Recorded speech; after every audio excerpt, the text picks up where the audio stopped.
Your gift can be anything. You can't look at it as simply running, jumping, singing, and dancing. But I tell you one thing, your gift is the thing that you do the absolute best with the least amount of effort. For me, it was comedy. So once you identify it, then that's the beginning of it. But there's a lot of work to do even after you identify your gift. You know, you can believe you're something all you want, but if you don't work towards it, you're just sitting there, it's gonna be empty. Failure means you've now learned another valuable lesson that pushes you one step closer to success. It means go in another direction. It means you have to go in another direction. Failure is not the end all. No. People keep getting buried under failure. I bet you that you have failed more times than anyone in this room. Absolutely. I promise you have. I'm willing to bet that I have failed more times than anyone in this room, because I have attempted so many things that you have no idea what I've attempted and failed at. But I don't let the failures define me. It's God pointing you in another direction. And it's clear about that. And you've got to be willing to go with that bend, because that bend in the road is the only way. Success is not a straight line. It is not. It's crooked, it's down in a valley, it's back up over a mountain. See, I'm a seed, I really am. But a seed has to be planted. A seed got to have dirt put on top of it. If you take a seed and throw it on the concrete and walk off, the sun just burn it up. But guess what?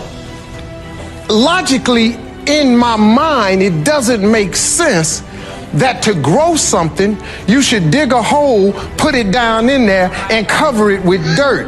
Logically, that don't make no sense to me. But though. See, dirt is necessary for growth and development. Dirt builds character. Dirt gives you the push-through factor. Dirt makes you come with it when you don't feel like coming with it no more. And you get dirt in a lot of different ways. All of y'all that had dirt thrown on you. And dirt ain't always what you want. It's somebody talking about you down on your job. It's somebody accusing you of something that you didn't do. It's somebody telling you you ain't gonna make it. It's somebody sharing information about you that ain't true. That everybody get dirt put on them. But see, when you getting put under that stress, please know God is always working. Kirk Franklin's song, God is always working, so I smile. Because I know he back there. See, that dirt builds character in you. When they talking about you, it teaches you to withstand it. Then it gives you something to push through. So when you put the seed and you put the dirt on it, if you understand stress, stress really ain't just dirt. Stress, see, they don't call it dirt when they plant it. They call it soil.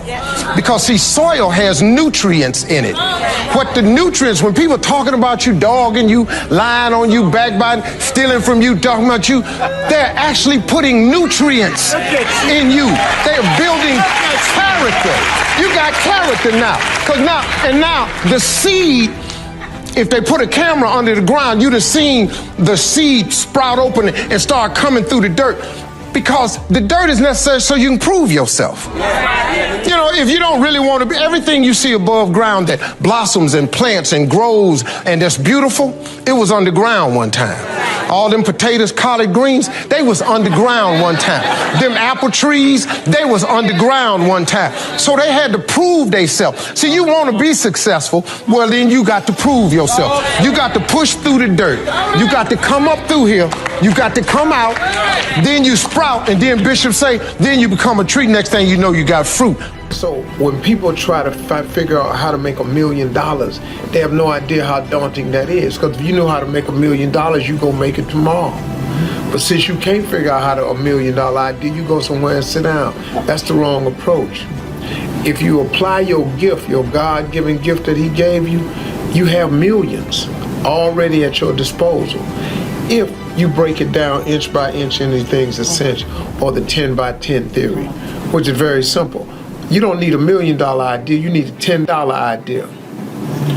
You need something that you do, your gift that God gave you, to make $10. That's all you got to be able to know. I don't care if it's cutting hair, cutting somebody's grass, washing somebody's car.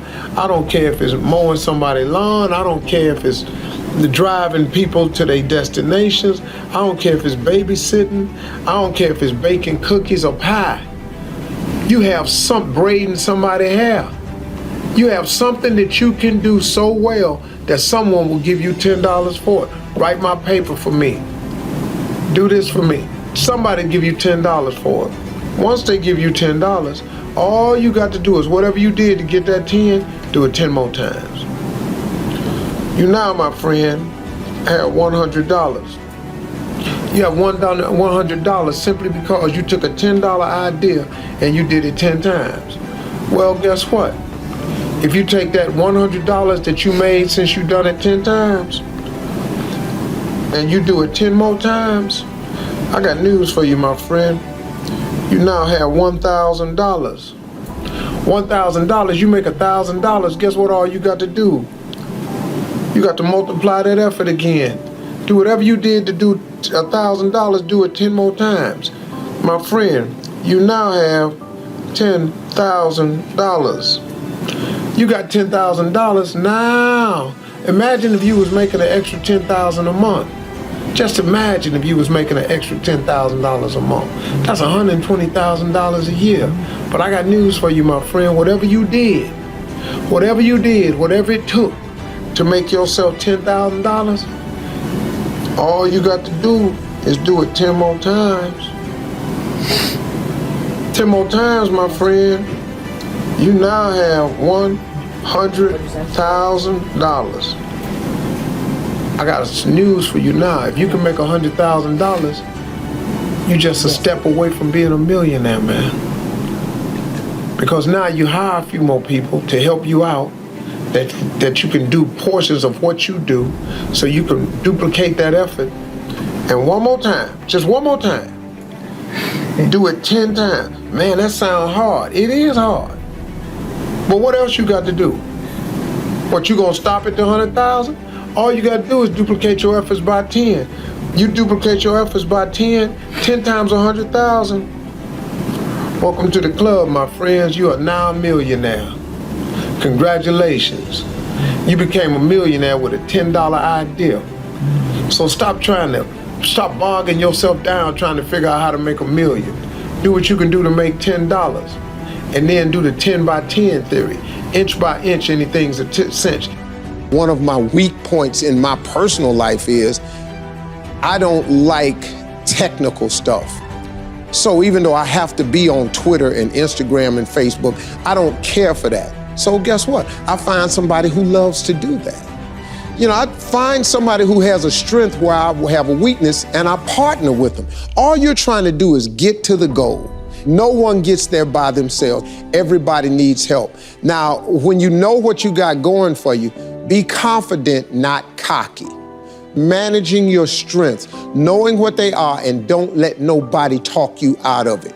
And that gets you fight ready. You get fight ready like that. You got to know you.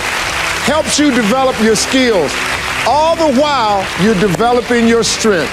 You just got to keep developing the strength. Don't let anybody talk you up. At the same time, you must work on improving your weaknesses.